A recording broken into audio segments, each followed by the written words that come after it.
Whereabouts are you, Danny? What state? Florida. You're in Florida. Wow. We always take it for granted, don't we, that we can do these kind of podcasts live. And Casper's in Indonesia, you're in Florida, and we're in the UK. It's amazing, really, isn't it? We just kind of take it for granted now. You are listening to The Free Amigos. Hey, I'm Casper. I'm Mark. And I'm Tony. Hello and welcome everybody to episode number 10 of season 2 of the Free Amigos podcast. And tonight is going to be an amazing one because I've got a good friend on as a guest. But before we always introduce the other amigos, Mark, how you doing there? Covered in snow? Yeah, as is tradition, we've got to talk about the weather, haven't we, wherever we are. And in the UK. That's how you know you're old. Yeah, well, it's a British thing as well because it's so changeable. But yeah, we got snow at the moment, which is great to look at, but not very good to move around in. So yeah, it's not too heavy at the moment though. So hopefully we can get out for a bit of a walk later. But apart from that, still in lockdown, still need a haircut. So not much has changed apart from that. Well, I got to say, you posted this video on Instagram this morning, or yesterday, I think, for me this morning when I saw it, when you were walking your three-year-old, right, Lily? Yeah, the Lily. And you were just going, come on, we need to go. Come on, we need to go. And she was just going, ooh, we don't need to go anywhere. There's snow here. I know. I love that. Just like, playing with the snow. And I was just thinking when I saw that, like, yeah, for a child, that is the truth. Why do we need to go anywhere else if I've got snow here? It's beautiful. And it is. I love that. That walk is a great reminder for me to just kind of like, to just not rush, to just take in what's around me. Because even, I mean, when it's snow like that, yeah, she's kind of playing around every couple of steps. She's kind of got her hands in the snow. But on a normal day, she'll just kind of stop and she'll grab like a stone or a pebble and she'll look at this, Daddy. And it is like a reminder, like just stop and look around you. Otherwise, you can just spend your life rushing from place to place, can't you? And never take this kind of stuff in. So I love that little walk in the morning, even though it's kind of like, come on, we've got to get there by a certain time. It's quite a nice teaching that she gives me, you know, on that walk. And she was completely ignoring you as well. Yeah. And she was just like, well, la, la, la. I usually have to just pick her up and carry her most of it to get us there. Otherwise, you spend all day out there. Hey, Tony, how are you doing today? All good? Yeah, I'm good, brother. I'm good. Likewise, bit of Hollywood snow here, bit of a light dusting, nothing too serious. The girls are hoping for a bit more snow like Mark's experiencing, but it may come, it may not. But yeah, all good, thank you. All good. That sounds great. Glad to have Danny here with us anyway, so yeah, excited for this pod. Great guest today. Yeah, there's not much snow in Florida, I guess, Danny. There is precisely zero, and that's why I live here. Yeah. Isn't that why people move to Florida? Yeah, man. Yep. Yeah. A lot of people move here. Most people don't move away. You know, it does get insanely hot, but you know what? It's everybody's choice. It's a trade-off. Absolutely. We shovel in sunshine in the wintertime, you know, so it's good. Yeah, but that can be sometimes a bit difficult, right? But well, I have that when it's really humid and get really hot. It's quite hard to concentrate on your work. How's that for you? Well, it's all I've ever known. You know, I mean, it's, 100% humidity, 100 degrees Fahrenheit. I don't know what that is in Celsius, 40 maybe. But it does suck when I had to wear a suit in the summertime, with the shirt and tie. It's a little uncomfortable, but it's, I've never had to shovel a driveway, never had to scrape ice off my car. I've never had to kind of do any of those things. So it's where, it's whatever you're used to, I guess. And you're Jacksonville. I live in Jacksonville. I'm from Cocoa Beach, Cape Canaveral, where the Rockets go up. That's where I'm actually from. But yeah, I've lived in Jacksonville for a couple of years, and I still go back and forth. Hey, and for people that don't know you, we know you from your webinars that you do. And you have, your slogan is always attitude, gratitude, and commitment. And I was thinking about that because that's kind of what we want to talk about today. I think it's really inspiring stuff. But as always, we will veer off into unknown directions with this lot. Well, I was just thinking on my way back home now. Did you come up with that, or where did you get that from? Or is that like a saying, or the name of the webinar? Yeah, those three words. Yes. Well, when I got into recovery is when I started living with gratitude. You know, I had to. Attitude is something that, you know, even when my life sucked, I've always believed that you can control your attitude. You know what I mean? So even if I had my life was a hurricane, you wouldn't know it really, you know, because I believe you can choose to have a good attitude, you know, and that's something I've always believed in. You know, commitment is, it's just helped me change my life. You know what I mean? Like making and keeping commitments, you know, that's how we build self-confidence. Right. And, so whenever Curls reached out to me and asked me about doing an In Focus call, you know, a lot of them were technical stuff. And I was like, I suck at that. Like, what do you want me to teach you? It's not my jam, you know?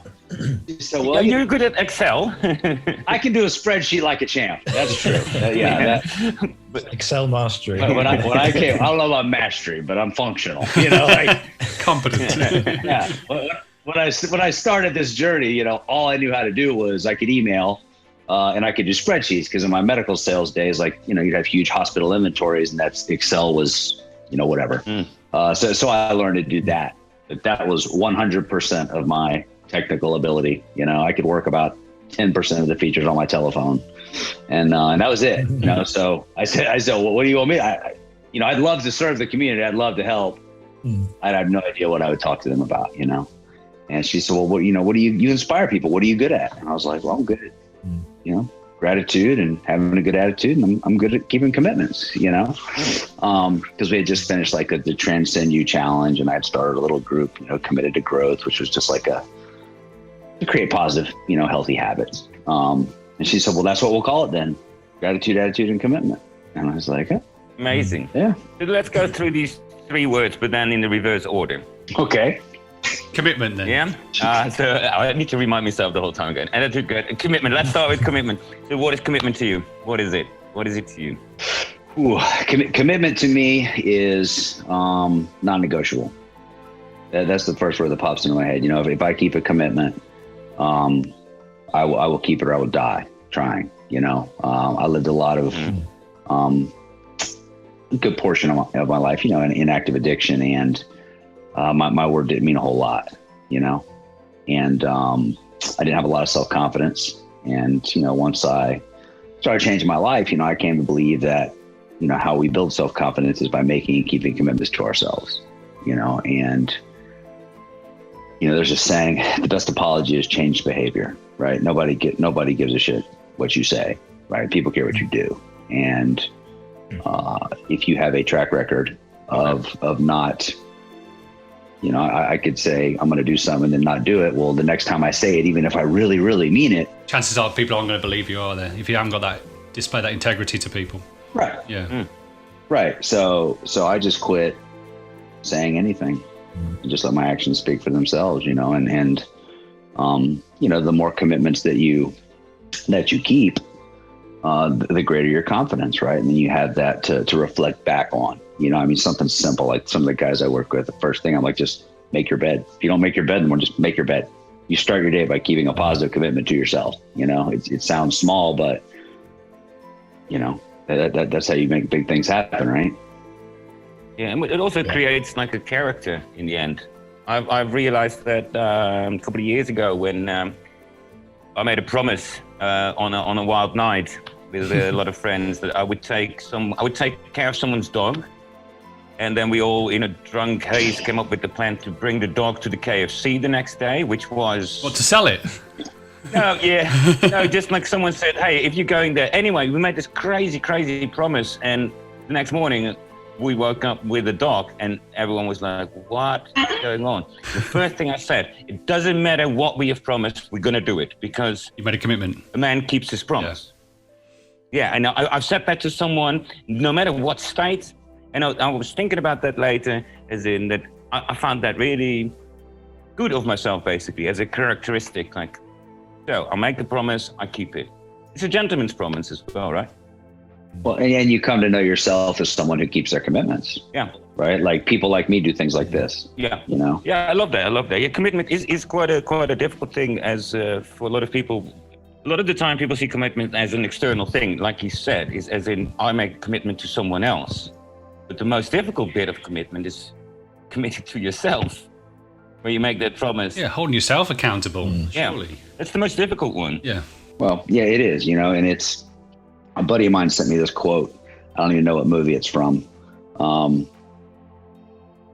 Some Chaz Palminteri, like Godfather type shit or something. But, you know, basically he said, he kept asking, well, do you promise? Do you promise? You know, and the guy just said, by definition, everything I say is a promise. Yeah. And a lot of times I think about that, like that's a good way to live. Like if it comes out of my mouth, it's what I believe to be true. Yeah. It's what I believe to be true. And if I make a commitment, it's, you know it's going to happen. Right.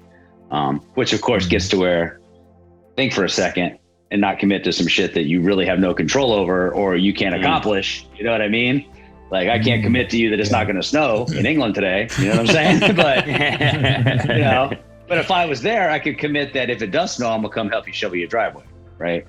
And that's, Right. you know, that's, okay. that's We keep you on that promise. I said, If it does, and it does. And it does. Oh, there you go. I was there in February 19 for Momentum Day and Marketing Mastery, and it was chilly. Yeah, it was cool. Cool. I love that. What about this? What about that second word then, which is Attitude. Attitude. What about that one? What does Oh that mean to man, you know, so attitude is, you know, like I remember growing up, I was very blessed. You know, my family's got a great family. And I've always been taught to, you know, that I could accomplish anything that I wanted to accomplish, you know, and attitude, my family said to get it done attitude, you know, and a positive attitude. And that kind of rubbed off on me. I got a little thing my grandma gave me, you know, it's about attitude. Now it's a choice and all that. I keep it in my desk drawer and I've just always had it with me, you know, and I just believe, you know, I've learned, I choose to believe, right? That the only two things in life that I have 100% control over is my attitude and my effort. You know, other than that, I accept that there is some form of powerlessness out there, you know, that you can't control things. And as soon as I accepted that, and quit trying to control anything except having my attitude and the effort that I put into things, I have a lot more serenity in life, you know? Sure. You know, because then I'm not placing expectations on things, people, places, things, outcomes, any of that, right? Because, you know, if I have an expectation, I'm basically setting myself up for a resentment because a lot of the times we don't communicate those expectations. You know, hey, I expect you to act this way, but I'm not going to tell you that. And then when you don't, now I'm going to get butthurt about it, you know, and that's not really healthy for me. So I just choose to focus on having a good attitude. Yes. And putting effort into the areas that I believe will help me grow mentally, physically, spiritually, emotionally, you know, financially. And then just go from there, man. So attitude to me is a choice.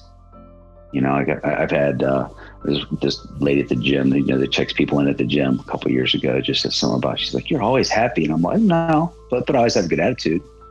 You know, like I have a shitty day like everybody else, right? But how you respond is up to you. Absolutely. You know, I mean, and it's not being disingenuous. You know, I mean, if your earth is shattering, you don't be like, oh, I'm super happy. You know what I mean? But you can choose to have a good attitude and a good outlook on it. And I try to hang out with people and associate with people that have that attitude. Yes. You know? Community. Yeah, I love that. I absolutely love that. We talked about a lot as well, about the dark days and the dark night of the soul and those kind of things, and where I realized that so much that if I have like a problem with my motorbike or anything, you're stranded. The problem doesn't change. The solution doesn't change with the attitude you have towards it. And only when you have a negative attitude about, why does this stuff always happen to me? Victim. The solution will take way longer. If you just go, okay, let's fix this, come on, then you'll get there. So the situation, it doesn't change with your attitude, as in with a positive attitude, it works better than a negative one, I think. Yeah, it's having responsibility for yourself, isn't it? And how you approach your own being to other people as well. Not feeling the victim for everything and expecting other people to take care of your own situation sometimes. And Danny, you seem to be someone who fully takes 100% responsibility for your own life and actions, and putting out that positive attitude in yourself with your efforts and how you are and how you hold yourself up to people. I try. That's one of my top 10 values is ownership. It's, own it. I mean, if it's in my life, I'm at least somewhat responsible for it, and like what you were talking about with the motorbike, it reminded me of, I used to have this summer job when I was in college. I started when I was like 20. And we would relocate for the summer to a different part of America. You had no idea where you were going, but you committed to go work 80 hours a week, door to door, and sell books, like these books, reference books. This is obviously pre-Google, right? And selling books. Yeah. So you all get in your horse car. Yeah, my horse and buggy. Right. How long ago was this? 1995. I did it 95, 96, and 97. Yeah, and we would have sales school, right? So we went to the corporate headquarters. This company had been around since like the 1860s. And you would learn to sell books. Like you'd learn about sales and approach and pre-approach and why you do things and all that. And I remember the first thing that they taught us was about your attitude. They gave us a couple books. Like the first book I ever read to help myself was The Greatest Salesman in the World by Og Mandino. I don't know how many times I've bought it and given it away. I've still got it. I love it, But the one thing they would say in sales school is, look, when you're out there and when something negative happens, as it will, right? Think of 3 reasons why it's positive, And so if you're broke down on the side of the road, like the first thought generally is not, why is this a positive thing, But, hey, I'm out here. I get to experience where I'm at right now, right? I get to give somebody the opportunity to stop by and help, or whatever it is, And so that stuck with me. And I don't always do that. I mean, I don't think of 3 reasons why everything's positive, but that was the first time I was exposed to something of that. I don't want to say magnitude, but that's like just to think the absolute opposite of the situation that you're in. Yeah, I love that. It's that phrase, like life happens for you, isn't it? Which is not always easy to catch in the moment, is it? In these kind of difficult points, but looking back, you can see it. Oh, I know why that happens because it led me to this, and this. But it gets you out of that victim mentality a bit, doesn't it? Life happening to me rather than. Just wanted to say that. Look, my favorite thing is when you 2 years later go, oh. Now I see. Yes. Sometimes it takes years before you understand why that one little thing happened. Oh man. Yeah. Yeah, and I believe that, when you're doing the right things for the right reason, shit just has a way of working out. It just does, And as soon as I started believing that, it hasn't really mattered what happens to me, for me, right? How you get there. Yeah, I mean, because I just know that there's something in it if I choose to look at it that way. One, that I want to grow from, and 2, whenever you kind of make a commitment to serve other people, right, and to invest some of your life into helping other people, anything we experience, man, it can be used to help somebody that's going to go through that, because we're not unique. Yes. I mean, whatever happens. Now we might have some crazy random stuff happen to us, and you just think, man, I don't know what this is for. And then all of a sudden you have somebody who needs some hope, right? And they can't relate to how to get out of this dark hole that they're in. And you're like, actually, I have some experience with that. Let me share my experience with you, and spread some hope, man. And that's what it's all about, I believe. Well, this is something we talked about a bit with a couple of previous guests that we had on, Simon and Jaden.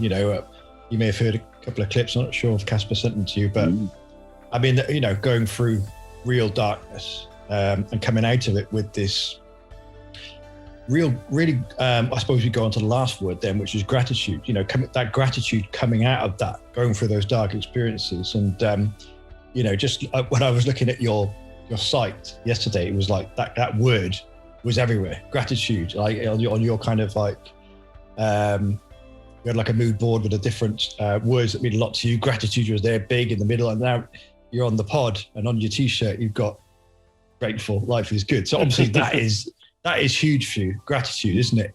But I just wonder, I don't know how deep you want to go into it, but you touched there on recovery and there's kind of like the darker things you experienced in the past that led to this this gratitude being so important to you. And we've all talked about it in the past, and I've got this gratitude practice as well that I developed because I went through very dark times in my path of mental health, that kind of thing. But first of all, what was it that led you to this this attitude that you've got now, this importance of gratitude. And do you think that is essential to developing gratitude?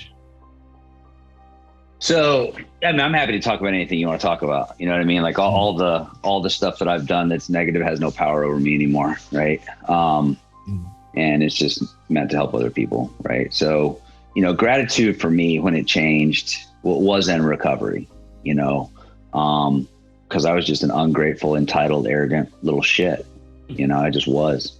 You know, I was blessed, man, with an incredible, supportive, loving family, a huge family, friends. I got the same friends I've had my entire life, you know.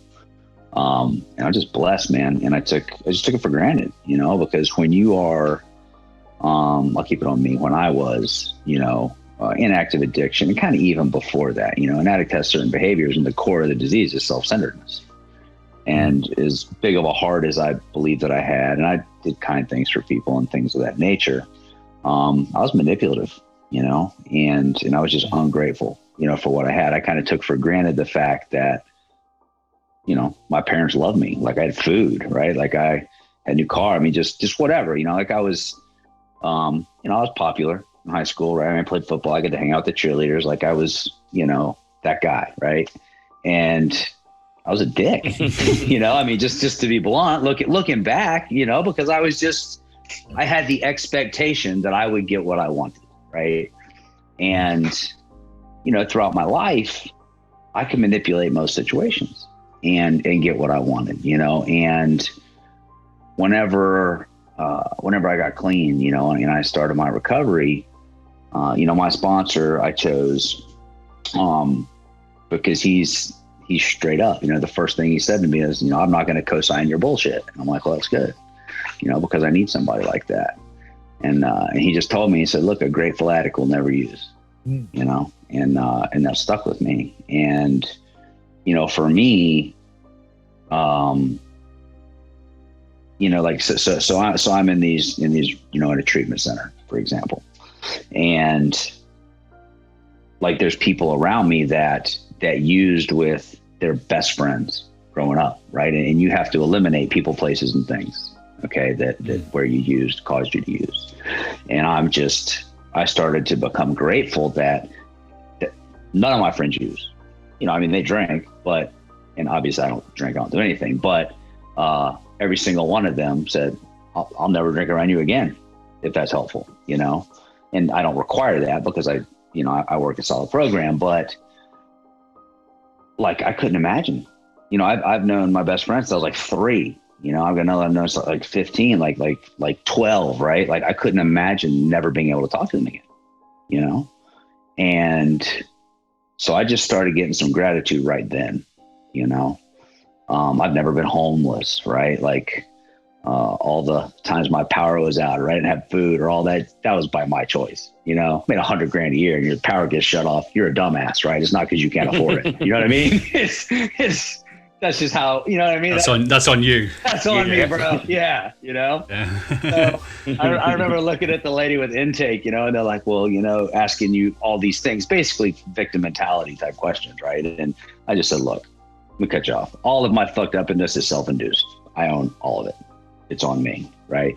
But that was whenever I decided and I made the decision, you know, to get clean and to change my life. You know, before that, I went to rehab one other time, like on the recommendation of like my boss, you know, and my dad and things like that. And I wasn't ready. You can't make somebody ready. You were committed. Yeah. Well, pretty much. I mean, I went and voluntarily checked in, but it was like, you know, my job was on the line. My family was upset, and I just figured it would appease them. Well, I shouldn't say that. I knew that I was hooked on opiates. You know, like when you're on opiates, you're physically addicted. Like you get sick, right? So I knew that they kind of owned me. But I still thought I could drink and smoke weed, you know, and do all these things. And I just thought I was different, and unique, and special. And you know, back to the arrogance, right? The entitlement and everything. And so, yeah, that lasted like 5 minutes and, until I became ready, you know? You know, so for me, the gratitude thing, I guess I got off on a little tangent there, but, you I have just found that when I'm grateful, when I start my day, I end my day with, thank you instead of please, and I try to find what I'm grateful for in each situation. There's always something, man. I mean, sometimes you got to stretch, right? But there's always something to be grateful for. And I have found that whenever I can approach life like that and approach my situations like that, nothing is really that bad. I mean, it's like, no matter what happens, man, I got 2 arms, I got 2 legs, I mean, I'm not worried about if I'm gonna eat later. You know what I'm saying? Like, it really boils down to stuff like that. And then when you get out and you start doing service, like I went and volunteered at the food bank last week, we're handing out food and doing all this stuff. And then I enjoy doing that. So I guess there's some little selfish part of me, if I'm being honest, because it makes me feel good. Right. But like, I don't put that shit on my social media. Like, I don't tell people about it. I just go do it. You know what I mean? And selfie. Right. Yeah. I mean, that's not cool. I mean, I'd rather somebody be taking a selfie and helping someone than not helping someone. But yes, I know what you mean. Yeah. I try to have judgment on that. But personally, that's not why I do it. But when you're doing things like that and you help other people, you have gratitude right there. Like just the fact that I can go to the grocery store. Right. I mean, it's like just little stuff like that, man. It's, I learned pretty early on in recovery, because you're dealing with a lot of heavy stuff, right? And a lot of it's overwhelming. And anytime I just was really kind of felt like I was in a rut or just needed something, go do something for somebody else. Get out of yourself, and that's proved very helpful for me, over the last few years. And it's something I'm a big believer in, so the guys I sponsor, the guys I work with, when they're all, kind of worked up in a tizzy or really getting inside themselves, I said, get outside of yourself, man. Go find somebody and do something nice for them, and immediately, it's like that instant, oh yeah, my life's not that bad, man. Just thinking about this, I was watching a little documentary earlier today about a hotel in Chile, where you still have like the indigenous people, and so when they opened up the hotel, the indigenous chief of the tribe came over and he started blessing the land and talking to the gods of the volcano and all that kind of stuff, which we in a lot of cultures maybe see as weirdo hippie stuff. But on the thing, and when you say all this, what you say now is what I found fascinating, because I think that a lot of your pre-gratitude upbringing is a cultural thing as well. I think for us as let me just speak for myself. For me as European, American culture is quite a lot of the time the tough kid, and we can do whatever we want, and we will always get what we want to have, and that's such an opposite of a chief sprinkling water on the grass, and therefore kind of finding, like you said, like an outside. Whether it's true or not, it doesn't matter, but it's more grateful. Yeah. You can say like, what's that hippie doing? Well, he's grateful for what he's having. And so that it made me think of that. Well, he's doing something outside of himself. That quote hippie is not doing that for selfish reasons, right? I mean, he's doing that for what he believes to be good, and it's joining this community, our marketing community, SFM, was really kind of eye-opening for me, from the perspective of being an American, right? Like, I've traveled, I've hung on the Great Wall of China. I've been to, the only place I went to Europe was Amsterdam twice, I don't really remember. Good choice. And I've been some cool places, but I've never had a relationship with anybody who wasn't American. But, before I joined this community, and I spend the majority of my day talking to people in the UK and Australia and all over, man. I've met them in person, and it's like, I remember the first time I was talking with somebody about we're working on something, which I don't know why I would be talking about that, because I'm not all that mechanically inclined, but talking about the metric system versus, and I said standard. He's like, you mean imperial? I was imperial. like, imperial. Yeah. I was like, That's a British thing as well. I was like, you think we're a bunch of assholes, don't you, man? You know, but it's like, you know, again, and I don't watch the news. You know that the language, American English, it's called simplified English. Oh, absolutely.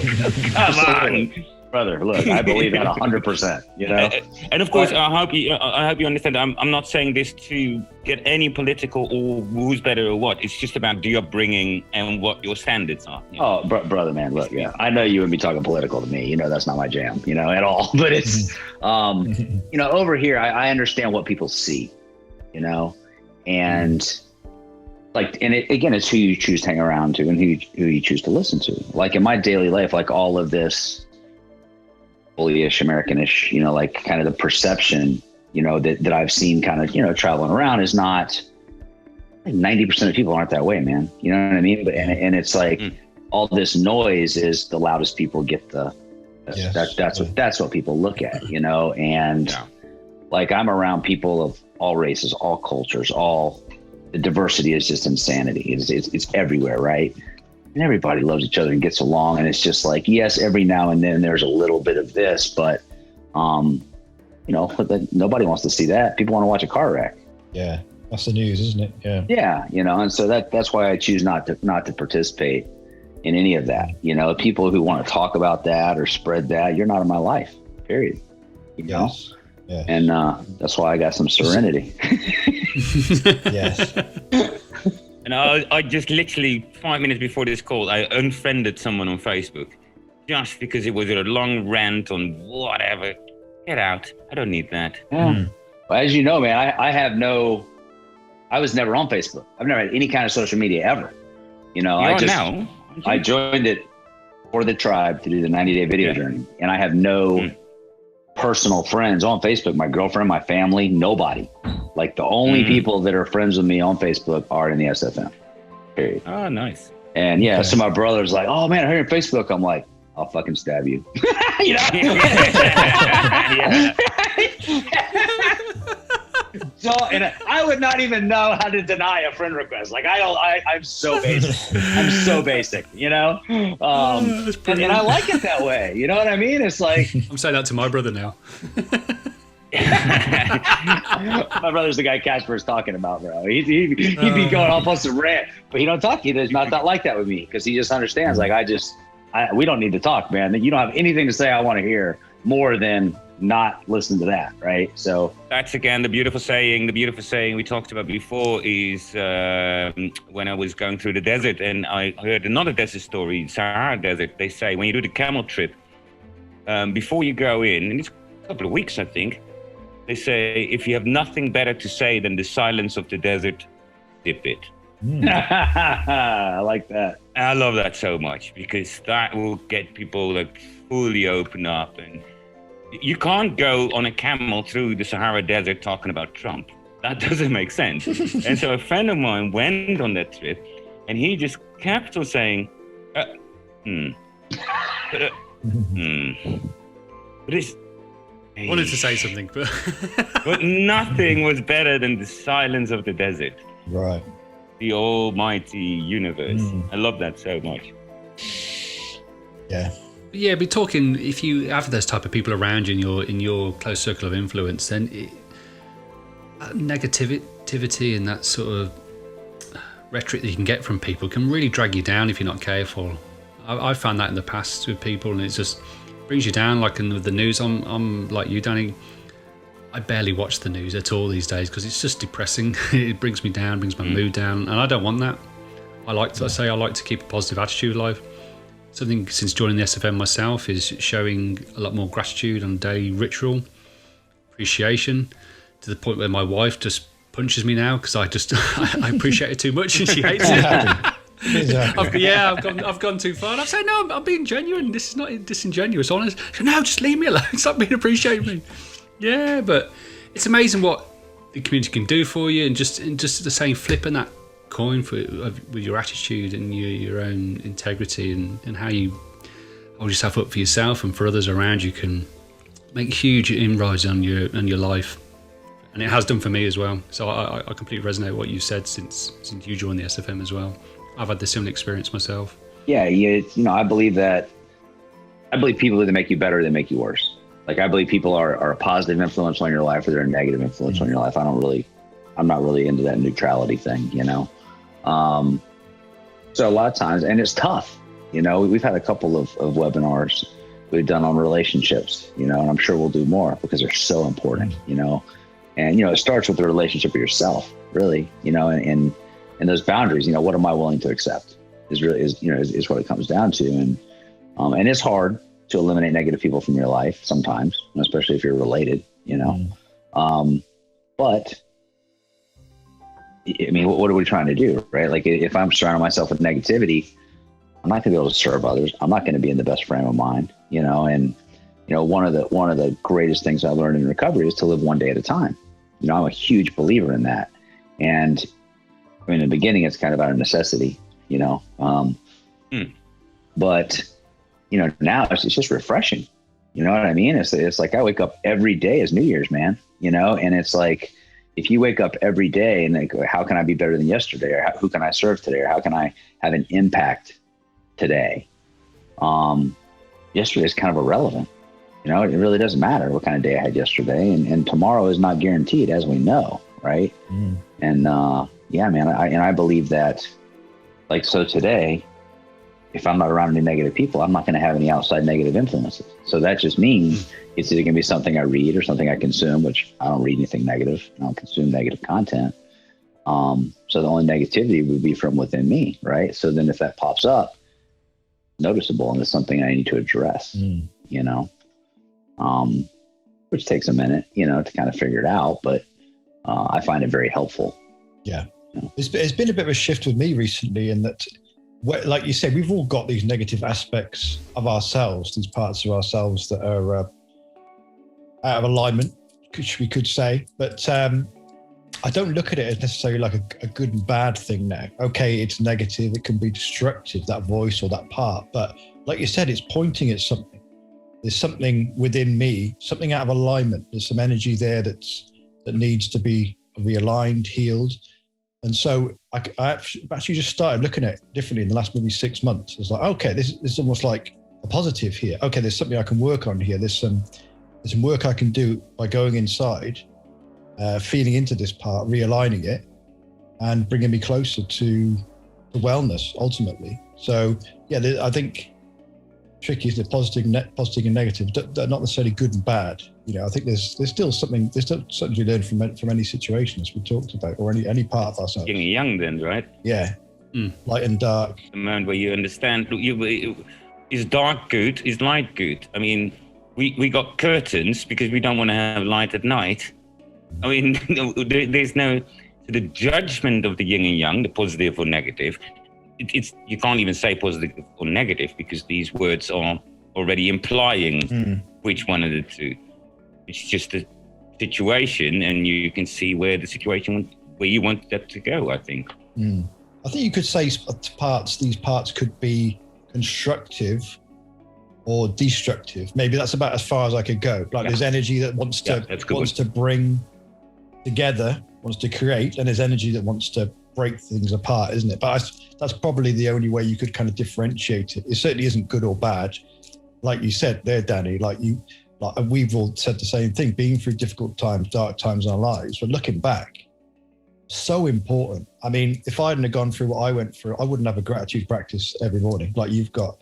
I wouldn't be have a spiritual practice and been through the massive growth and development I've been through the last 8 years if I hadn't have been through, like, I mean, Casper laughs the fact that I always mention this term, but the dark night of the soul is what I always say, you know.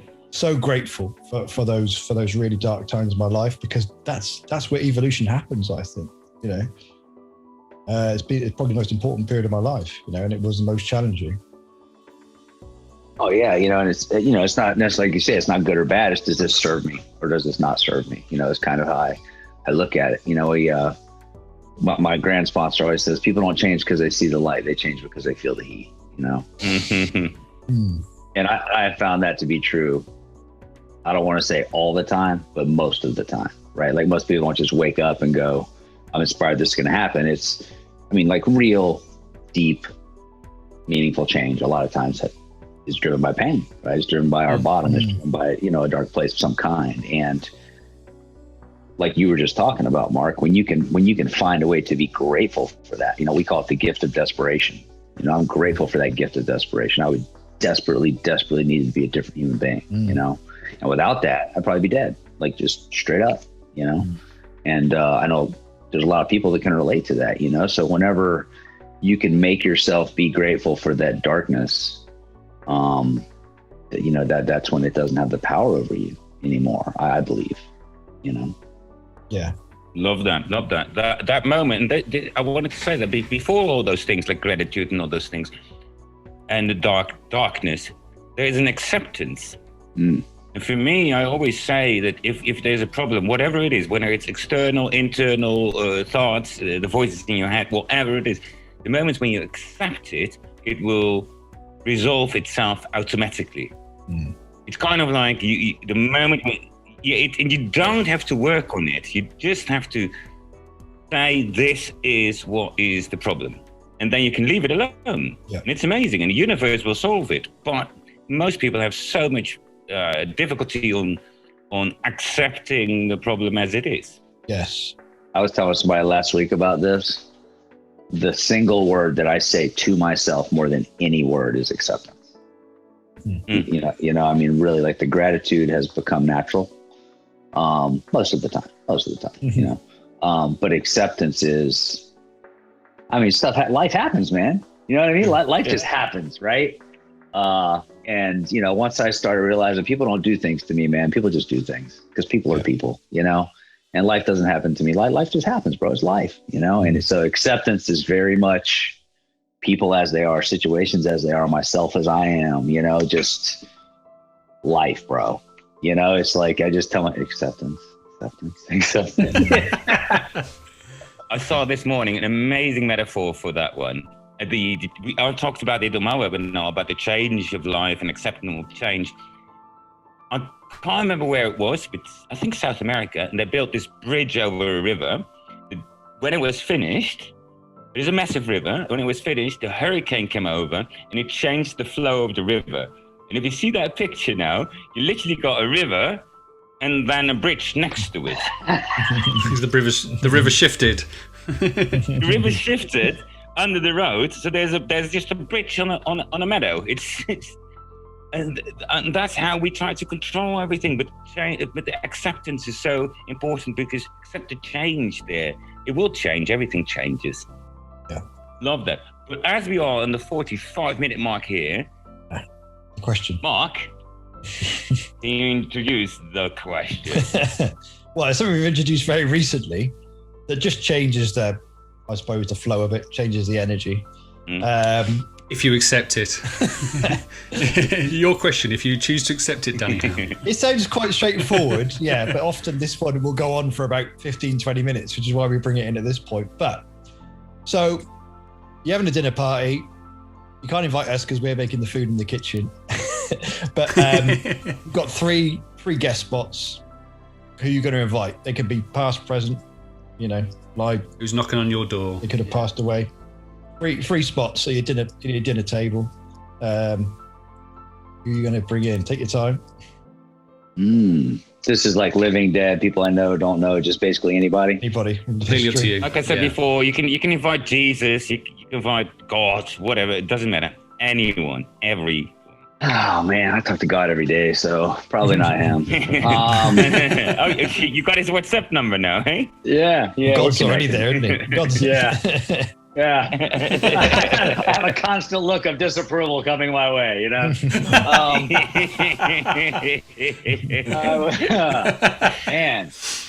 Yeah, but myself from about 15 years ago, cool. I would like there. Yeah. Yeah. Yeah, I would like my 30-year-old self at dinner so I could smack me around a little bit.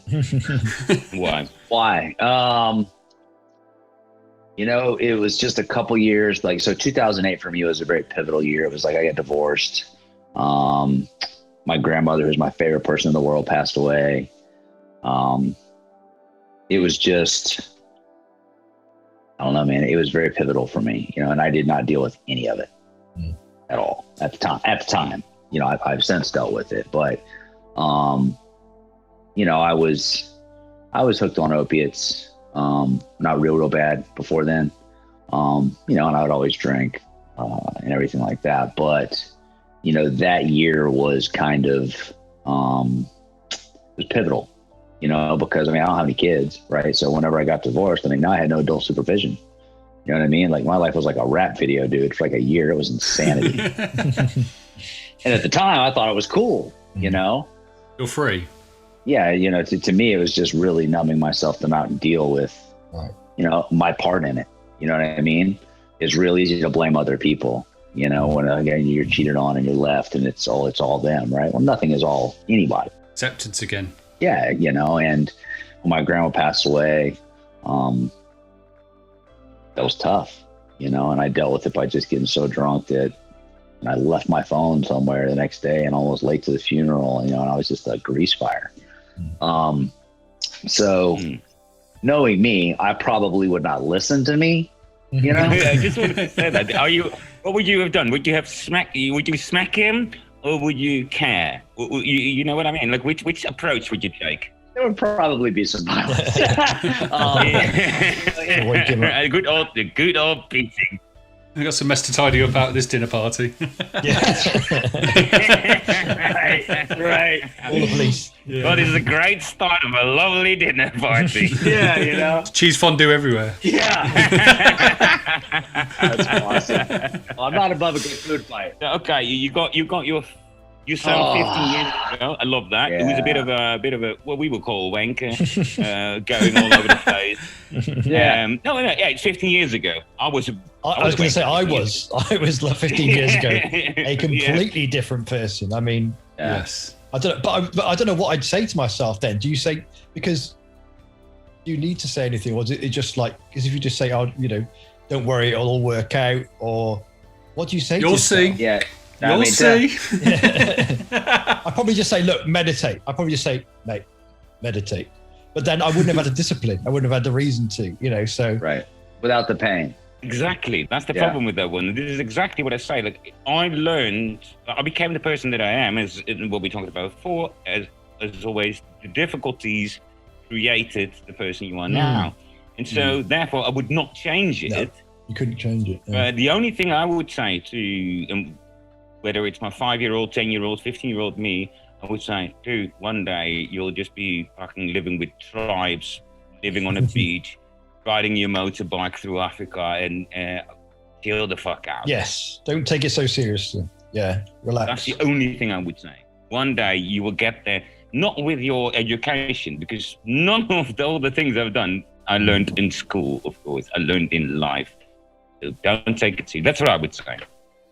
I agree with you 100%. All the things that I've done, you know, people say, what would you do differently and all of that? And it's like, you know, it took every experience that I had for me to be where I am today, you know, and today I can say that I'm truly comfortable in my own skin. You know, it doesn't matter where I go. I am unapologetically, authentically me, you know, and that rubs some people the wrong way, and that's okay, you know, because I know where I'm coming from.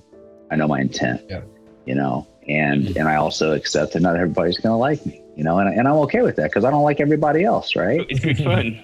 Yeah. We had this saying over here, like, I'm not everybody's cup of tea, but fuck you, I drink coffee. Okay, right? So, you know, yeah. But I do believe, so with, you know, I don't necessarily know it would have changed any of my direction, but, and I'm grateful for the pain I've experienced, and I'm grateful for the pain that I've been through because it has helped a lot of people.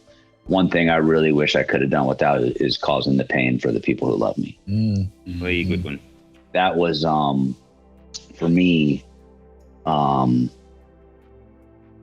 was my bottom. I mean, that's what made me get clean. I didn't love myself enough to do it for me at the time, but I could not hurt the people who love me anymore. And that was what made my decision.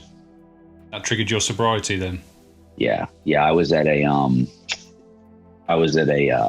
family reunion that we have. There's like 30 of us. My dad rents this big ass house on Marco Island, and my sister-in-law had a stroke giving birth to my niece, like 7 months before that, and she almost died, like in delivery. And she was in ICU forever, should be dead, and in her first trip out of Miami was to come to this family reunion. And she came with a script of pain medicine. Her first day there, I took all of them except for one. And, everybody knew I did it. And it had to be me, right? Nobody yelled at me. Nobody was mad at me. They were just like, the look in their face was just helplessness. Like they were just watching me kill myself, and there was nothing I could do about it, And, I'd like to say I made the decision at that moment. It wasn't until like a week later when we got home, and I just, I saw my dad cry, right, which is not a thing. And just the people who loved me, I had stolen from my friends, people that would give me anything, literally anything. But I was a person I did not recognize because it was all about that next one. I needed this. I was a slave, straight up. I passed out every night, came to every morning. First thought is, how am I going to, get right today? And I just couldn't hurt the people that loved me anymore.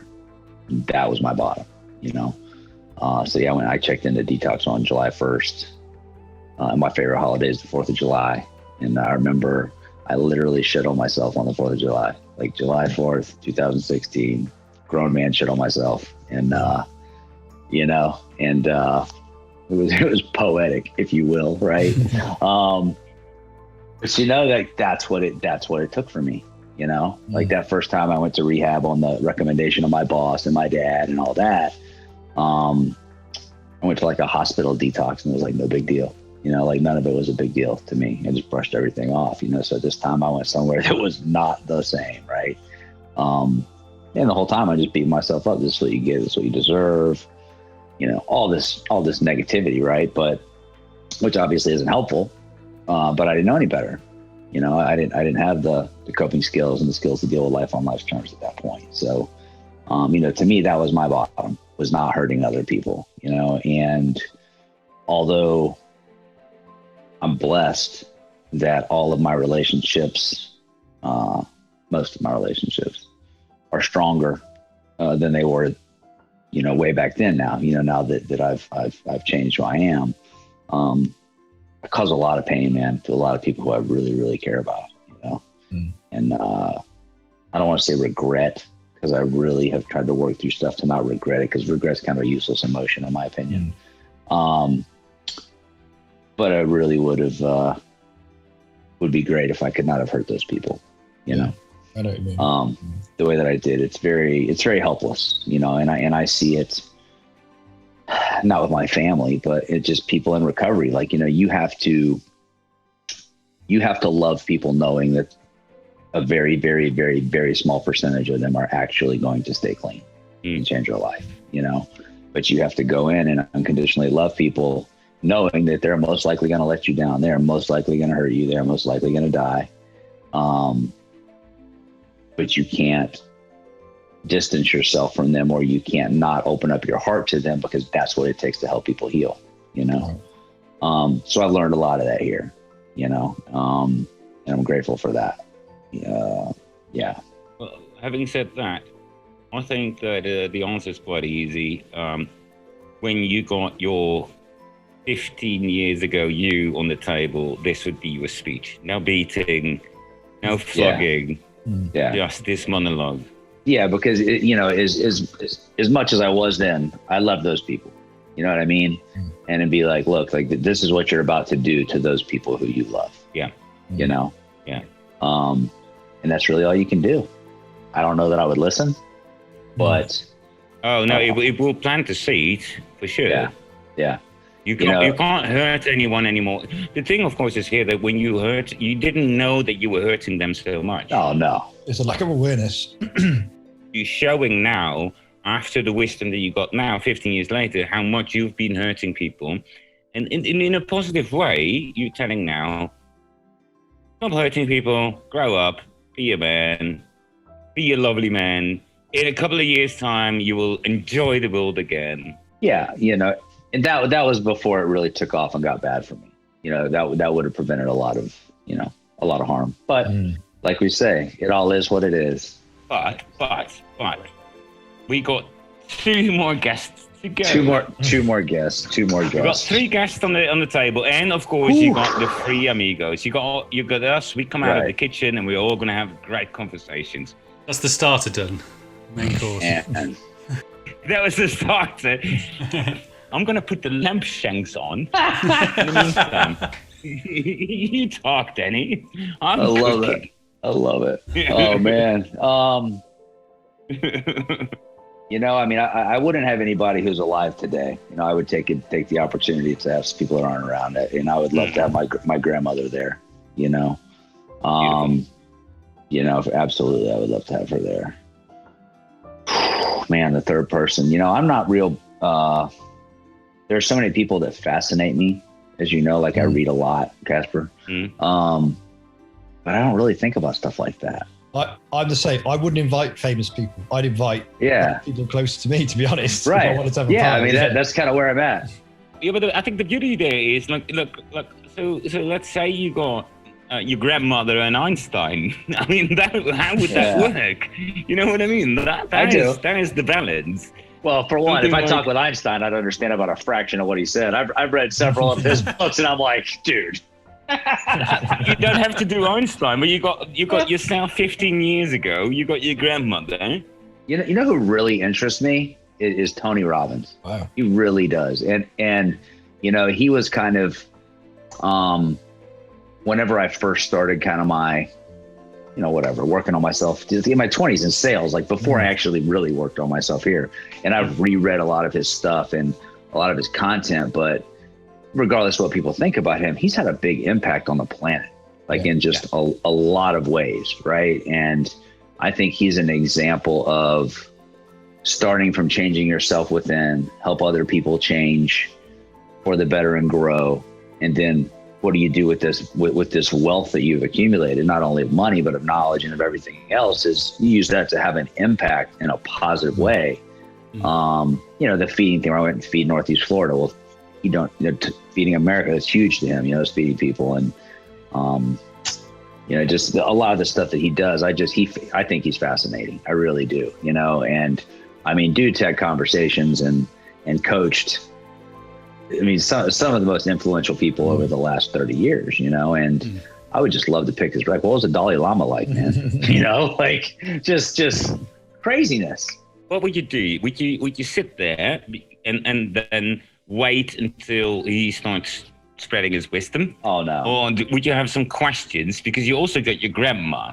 And your grandma would go like, come on, Danny, and young Danny. We got 2 Dannys here. Grandma would kick your butt on both of the Dannys. Go, don't let this guy just tell you what to do. Oh no. I would have questions. I would have questions. I'm inquisitive. I would like to know. Like I heard, he said one of his 2 best interviews or favorite field interview was Mike Tyson, which nobody would guess that, So I went and watched this documentary on Mike Tyson and read some stuff. And obviously I knew who he was, but, I only knew him as the boxer, but if you actually listen to him, like he's done a ton of inner work to realize what caused him to be the way that he has been. He's had a super interesting life, it was very, very impressive. He had this quote years ago, man, that I remember, and I've used it several times with the guys I sponsor. And he said, everybody's got a plan until they get punched in the mouth. I've heard that one. And that's relative to life. People like to think that this is how they would act in a given situation. Until they're knocked down. Like until they're in it. Yeah. Right. And, in recovery, like we work these steps, at least in my program we do. It's just a way to deal with life on life's terms, right? Like I don't have a drug problem. I have a Danny problem. And drugs is just how I dealt with it. Right. And like my first year in recovery, I was pretty blessed, man. Like I didn't have a lot of bad things happen.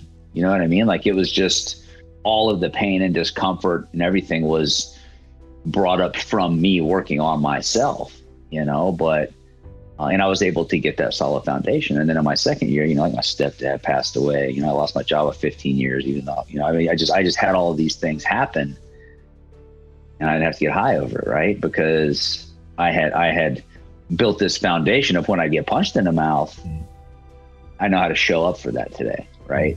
And And that was huge. That was important for me, you know, and that's been experience that I've been able to share to help other people. So I always love that. You know, people say, well, when I get out of here, I'm going to do this and this. That's good. That's a great plan, you know, but just saying that you're going to do it doesn't necessarily mean that that's a plan, bro. Like, you know, like that's. Yeah. I think that you're saying something so amazing there. When I think back about things in my life, is like when I crossed the desert, I didn't tell anyone because it was not for other people. I was crossing a desert and I didn't tell anyone. I was crossing a desert. Why? Because of me. Only afterwards, in hindsight, I was telling people, but I was never doing any of that for, look at me, I'm going to cross a desert next week on HBO. Guess who's going to cross a desert? Yeah, no, I can't cross a desert when it's like that. Get the camera crew out, get myself a car. And so I really think that you're touching on a really good point there. Just doing it and not talking. And this simple act, this reminds me of a little story. When I was living on Bali, I had a neighbor. He was Russian and he was, let's say, a dick. He was trying to learn to play the drums. And he was doing that at 3 a.m. And we all had conversations on how can we fix this. And I said, I'm going to put a flower on his motorbike every day. That will put him off. You did? You did it? Every day I put a flower on his motorbike. Just to put him off. Going, wait a second, everyone's hating me. Right. Huh? See, we were different. We were different. When I was in college, this guy had a motorbike and he used to always park his little motorbike, a scooter we called it, in the whole place I could park my truck. Right. And I told him like 4 times, and then I threw his bike in the swimming pool. This kind of guy I was, Casper. I don't know if a swimming pool or a flower. They're both great. They're both nice. They're both effective. We can agree on that. Yeah, he didn't park on my spot again. Great stuff.